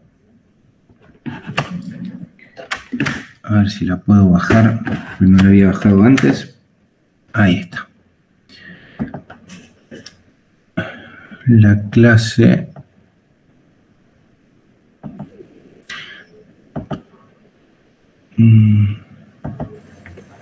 de fracturas de muñeca. Profe, yo tengo una pregunta. Sí. Es de otra cosa igual. Nosotros la semana pasada le preguntamos a la profe si sabía y ella nos dijo que iba a averiguar, pero al final no avisó nada del parcial, que si vos tenés aprobado uro y otorrino y oftalmo, no hacía falta rendir el parcial de traumato porque ya estábamos regular, o lo tenemos que rendir igual. A ver, eso te lo puede confirmar bien el secretario, pero por lo que yo tengo entendido, habiendo aprobado los 2 de los 3 parciales, ya están regular. De todas formas, eso chequealo con Hernán, el secretario de la cátedra, pero creo que es así. De todas formas, el consejo es que rindan el parcial de traumato. Pues si ya aprobaste los 2 anteriores, de última, si no llegaras a aprobar el parcial de traumatología, no te afecta porque ya estás regular. Pero te sirve como práctica para saber cuánto sabés realmente, porque vos en el final no sabés qué te va a tocar. En realidad, ¿viste? Son los desaguisados que se hicieron cuando se cambió el plan de medicina, este plan que tenemos ahora, uno de los tantos desaguisados que se hicieron, que vos a lo mejor, aprobás el final pasando por urología y oftalmología y las otras dos especialidades no rendiste. Entonces vos te la podés jugar a la suerte y estudiar 2 de las 4 y a lo mejor aprobás.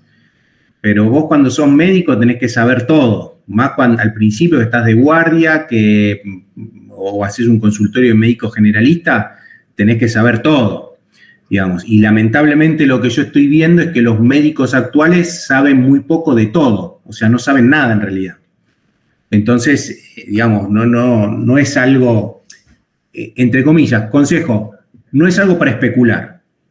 Aprobaste los otros 2, te felicito, 10 puntos, ya estás regular, probablemente, eso confirmalo, pero creo que sí. Rendí el parcial de traumato lo mismo porque te va a servir para saber dónde estás parada. Si le tenés que dar un poco más de bola a traumato o si estás bien como para ir a rendir el final y que, bueno, más o menos sabés todos los temas. Bien, usalo como práctica. Y después para el final, consejo, estudien todo por una cuestión de responsabilidad. Después puede que no te toque oftalmo y estudiaste oftalmología y no te toca, bueno, no importa, pero sabés. Entonces el día que vos en una guardia te viene un paciente con un cuerpo extraño en el ojo, sabés cómo sacárselo. Bien, o si te viene con un ojo rojo, bueno, sabés cómo tratarlo o más o menos qué puede ser. ¿Bien? Sí, la de profe, gracias. Bueno, y el último tema del día, las fracturas extremo distal de radio, que aprovecho porque es una fractura muy, muy común. Es del 8 al 15% del total de las fracturas. Es una de las fracturas que más frecuentemente van a ver. Hay, como en todo, un aumento de las fracturas complejas y en pacientes jóvenes por mecanismos de alta energía. Esto antiguamente era una fractura de mujer mayor de 60 años de poca demanda funcional. Y ahora ya es una fractura muy común y que ha aumentado enormemente la cantidad de resoluciones quirúrgicas porque cuando era una fractura en personas mayores con baja demanda funcional generalmente eran extraarticulares. Ahora casi todas las fracturas de radio distal son intraarticulares. Bien, y cuando son intraarticulares, como ya vimos, como en toda fractura intraarticular, la reducción tiene que ser anatómica y la fijación tiene que ser estable, o sea que son quirúrgicas. Un poquito de anatomía del radio distal como hueso.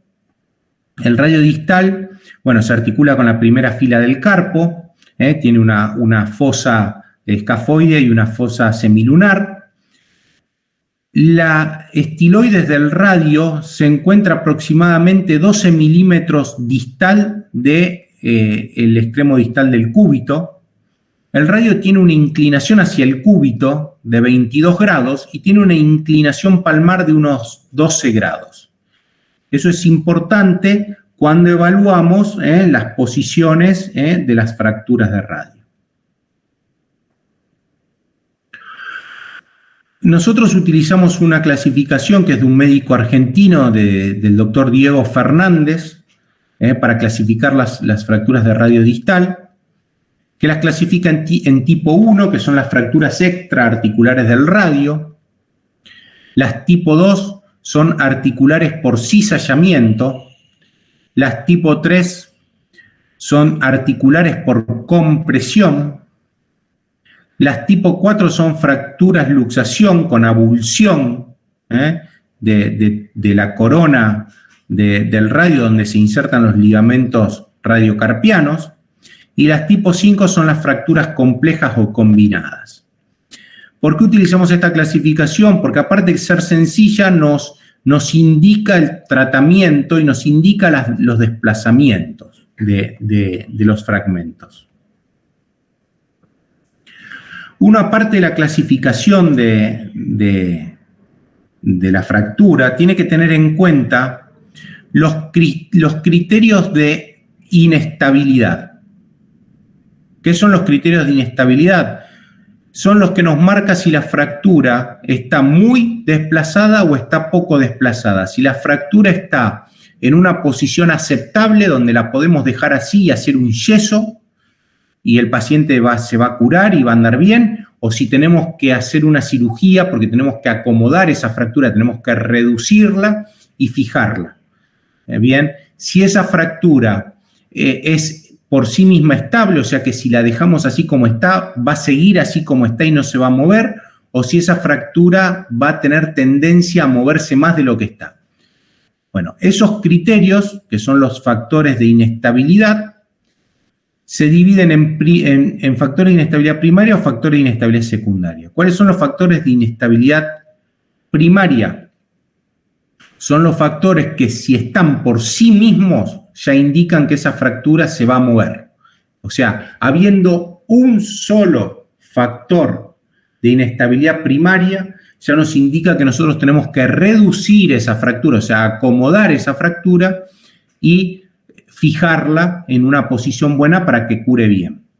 ¿Y cuáles son esos factores de inestabilidad primaria? Una angulación dorsal mayor a 10 grados, porque ustedes acuérdense que normalmente el radio tiene una inclinación palmar de 12 grados.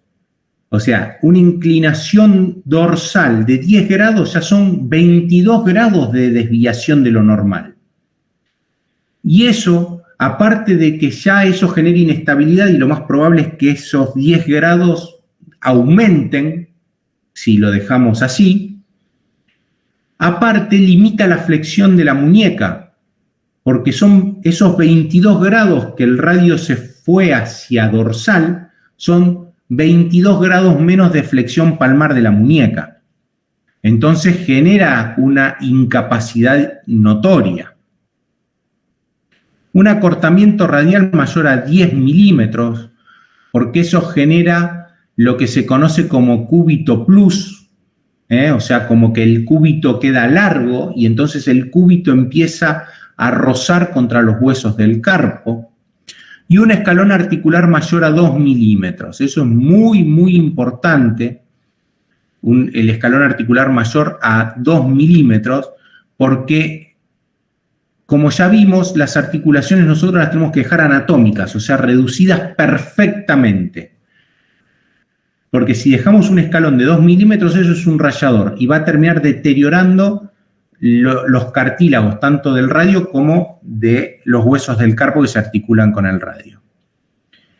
¿Y cuáles son los factores de inestabilidad secundaria? Bueno, los factores de inestabilidad secundaria son los que por sí solos no generarían ningún problema.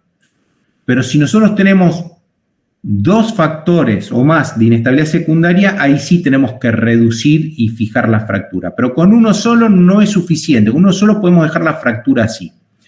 Y eso es una angulación dorsal mayor a 0 grados, ¿bien?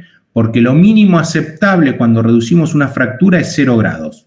Cuando nosotros operamos o reducimos una fractura, lo mínimo que tenemos que buscar es que quede a 0 grados de inclinación palmar dorsal. Si esa angulación dorsal es mayor a 0 grados, es un factor de inestabilidad secundaria. Un acortamiento radial mayor a 5 milímetros, un desplazamiento intraarticular menor a 2 milímetros, una conminución mayor al 50% del diámetro del radio, o sea, con mucha conminución, sobre todo dorsal, porque eso genera inestabilidad y osteoporosis. Esos son factores de inestabilidad secundaria. Si aparece uno solo de estos factores de inestabilidad secundaria, no pasa nada, podemos hacer un tratamiento ortopédico con yeso. Si aparecen 2 o más factores de inestabilidad secundaria, ya la fractura se considera inestable y entonces hay que reducirla y fijarla. ¿Y cómo nosotros decidimos la conducta terapéutica? Bueno, ya estuvimos viendo 2 de las herramientas que nos ayudan a elegir la terapéutica. La clasificación, los factores de inestabilidad primaria y secundaria, pero después también tenemos que ver, para decidir qué vamos a hacer con el paciente, el estado neurovascular del miembro afectado. Porque a lo mejor tenemos una fractura que tiene un solo criterio de inestabilidad secundaria y decimos, mira, lo podemos dejar así.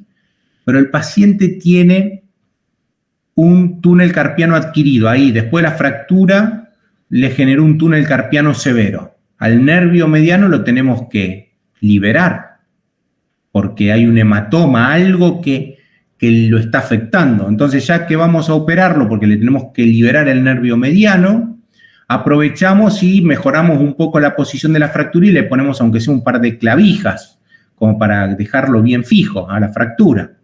Entonces, también esas posibles lesiones asociadas nos pueden también orientar hacia una terapéutica.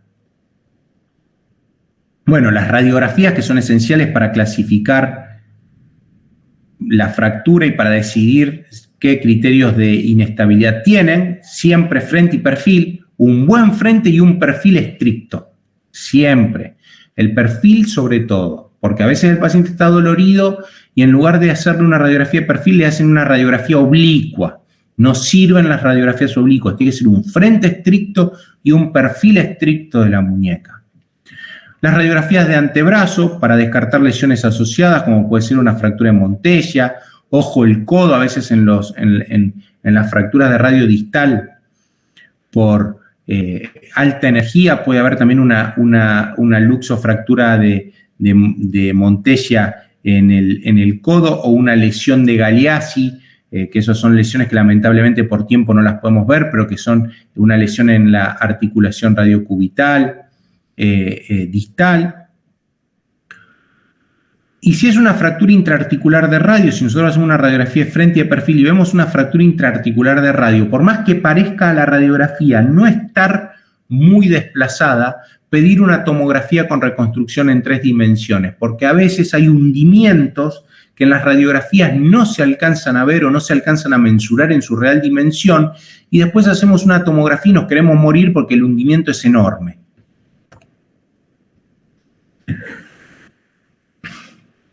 El paciente, cuando lo examinemos, vamos a ver una deformidad en el radio.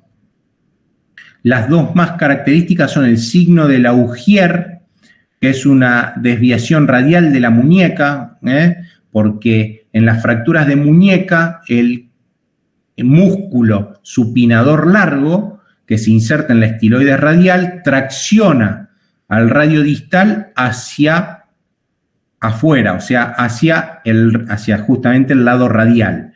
Entonces eso provoca lo que se conoce como signo de Laugier, una desviación radial de la muñeca. Y el signo en dorso de tenedor, como las fracturas generalmente se desplazan hacia el dorso, esto es como si viéramos un tenedor de perfil, signo del dorso del tenedor. Yo acá se los muestro con la radiografía, pero esto se ve antes de que ustedes saquen la radiografía. Van a ver que el paciente tiene como aumentado el lomo dorsal de la muñeca y eso se llama signo del dorso del tenedor. Son 2 signos patognomónicos de la fractura de radio distal. Las radiografías de frente y perfil, que nos permiten justamente analizar, en este caso, fíjense, una fractura poco desplazada, tiene una leve disminución de la altura porque se impactó, tiene un poquito de conminución dorsal, está prácticamente en 5 grados de desviación dorsal. Si este paciente es añoso o de baja demanda funcional, esta fractura pudiera dejarse así porque está encajada. Tiene solamente un criterio de inestabilidad secundaria, porque la conminución que tiene en el dorso es muy mínima, tiene una sola cortical, pudiera aceptarse, no está conminuto en todo el radio, en todo el diámetro en todo el perímetro, perdón, del radio. Obviamente analizar el estado vasculonervioso. Fundamentalmente hay mucha asociación de fracturas de radio distal con síndrome de túnel carpiano. Y entonces, una vez que hicimos todo este análisis del paciente semiológico, la edad del paciente, la demanda funcional también son importantes, y según la clasificación vamos a decidir una conducta terapéutica. Entonces, las tipo 1 que dijimos son extraarticulares, son por un mecanismo de flexión. Si es estable, o sea, no tiene criterios de inestabilidad primaria y tiene un solo criterio o no tiene ningún criterio de estabilidad secundaria, al ser estable podemos hacer o una reducción ortopédica y yeso o directamente yeso si la posición está bien y es aceptable. También podemos utilizar otros métodos como la osteodesis, que es con clavijas, pero es una exageración. Normalmente, cuando la fractura es estable, con una reducción ortopédica, si hiciera falta, o con yeso solo, es suficiente. Si es inestable, tenemos que hacer una reducción y una fijación, porque es inestable. Y esa fijación la hacemos con clavijas, se llama osteodesis, o con tutores externos. Fíjense acá una fractura muy levemente desplazada. El único criterio de inestabilidad secundaria que tenía era la inclinación mayor a 0 grados hacia dorso del radio. Se hizo la reducción y un yeso. Y la fractura quedó perfectamente acomodada. Una fractura extraarticular más desplazada. Acá ya digamos, hay criterio de inestabilidad primaria. Lo que se hizo fue una reducción y esto es la osteodesis. Se pasan 2 clavijas, 2 alambres manteniendo el radio en su lugar y una inmovilización con yeso.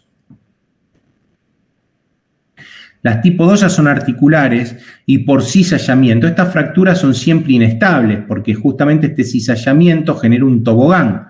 Y estas fracturas tienden a desplazarse. Y como es intraarticular y las fracturas intraarticulares no podemos aceptar desplazamientos importantes, eso acuérdense, hay que operarlas, hay que reducirlas y fijarlas.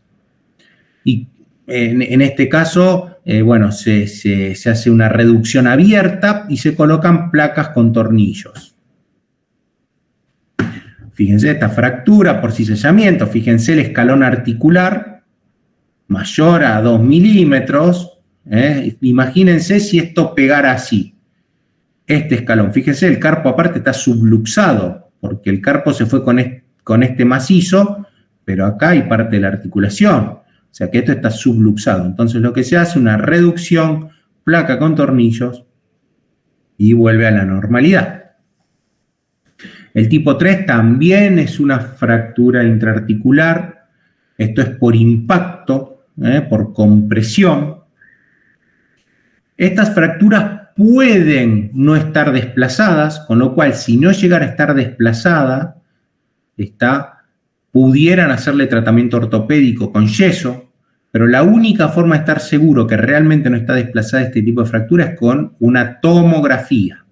No se queden solo con las radiografías, sino que siempre pidan tomografía en este tipo de fracturas, porque los hundimientos pueden no mensurarse adecuadamente en las radiografías. Y en esto, dependiendo si el fragmento, estos fragmentos rectangulares, que puede ser palmar o dorsal, dependiendo de dónde se ubica este fragmento, podemos hacer un abordaje palmar con placa con tornillos o un abordaje dorsal también con placa con tornillos dorsales.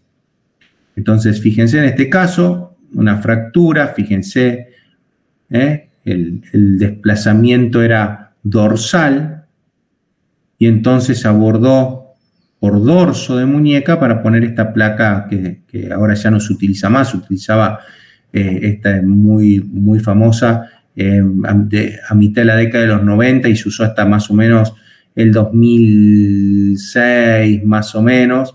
Ahora hay algunas empresas que la siguen vendiendo, pero hay placas mejores que esta para fijar las fracturas desde el dorso. Se llama placa pi porque tiene una forma de pi. Bueno, es una placa que se pone por dorso de muñeca. Las fracturas tipo 4, que son por abulsión con luxación del carpo, lo que hay que hacer es reducir el carpo y colocar un tutor, porque estos pedacitos chiquitos de hueso no se pueden fijar con clavijas, porque son muy chiquitos, generalmente están abulsionados con los ligamentos todavía insertados ahí, y entonces lo que se usan es un tutor externo, que lo que provoca es un poco de tracción y que estos fragmentitos se acomoden solo en su lugar. Y las tipo 5 complejas utilizamos un poco de todo, porque son fracturas muy complejas. Entonces acá tenemos una fractura abulsión con fragmentitos chiquititos, se coloca un tutor, que genera una tracción y estos fragmentitos se van a su lugar solos. Y esta es una fractura tipo 5 compleja, como se usó tutor, clavijas, muy difícil de armar, no se podía poner placa con tornillos porque había muchos fragmentos muy chicos, no tenía sentido. Cuando se hizo la apertura del radio se vio que no tenía mucho sentido, la reducción no quedó muy bien, porque no había forma de armarlo a esto, no se podía, si hubiéramos puesto placa con tornillo hubiéramos generado un daño mayor, entonces se armó de la forma más adecuada posible y el paciente obviamente con una limitación de la función, pero bueno. Este otro paciente, el paciente que vimos anterior, cómo se armó con el tutor solo y cómo la movilidad de la muñeca se consiguió perfectamente. Bueno, ¿alguna pregunta? No, profe. ¿Alguna duda de los temas que vimos hoy?